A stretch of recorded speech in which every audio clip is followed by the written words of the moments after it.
All right, don't hit the camera. Don't hit the car. Or hit the tree.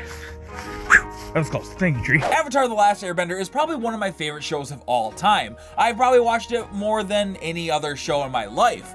And with that show, there's always one character that really connected well with me, and that is Sokka.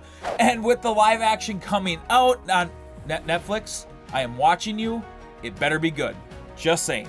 But with that on the horizon, there is one thing I always wanted to make the weapon, nay, the hero of the show.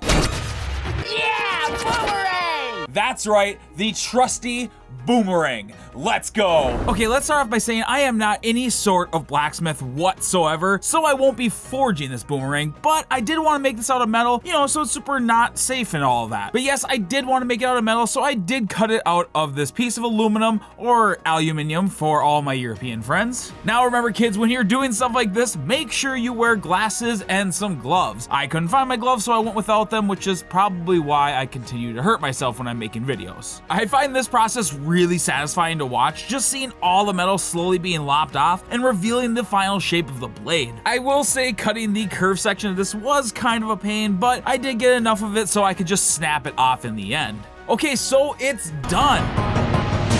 No, of course it's not done. I still need to do some shaping to make it look a little bit more like the axe features that this should have. Now to get the angled shape of the blade, I use my angle grinder to do this as well. This leaves a pretty harsh look to the blade, and at first I was gonna kind of clean it up and make the lines of the blade more uniform, but I actually kind of liked it since it kind of gave it a little bit more of a used look. I mean, it has been used to... It's the guy with the boomerang.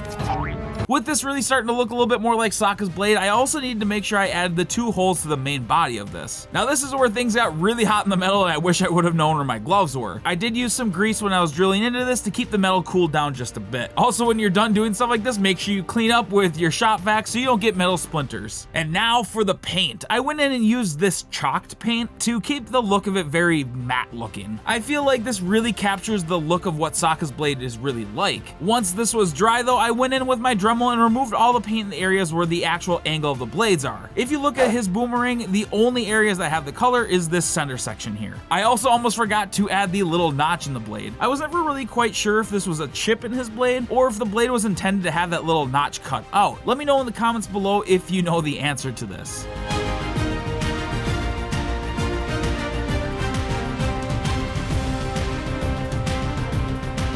Now to finish off with some final details, I just came in with a little bit of silver paint to quickly add a little bit of wear and scuffs to the paint to help give it a little bit more dimension. But other than just rounding off the edges a little bit so I don't hurt myself, I think this thing is finally done.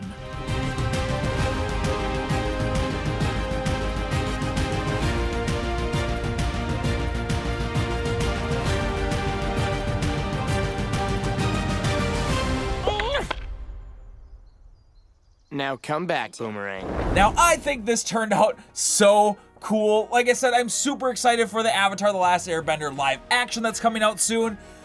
I really do hope it turns out good, but I want to thank all of my patrons over at Patreon. If you want to see your name on this screen, make sure to check out the link down in the description. And if you haven't checked out any of these really cool videos on the screen right now, make sure to go check those out. And like always, I will see you in the next video. Bye.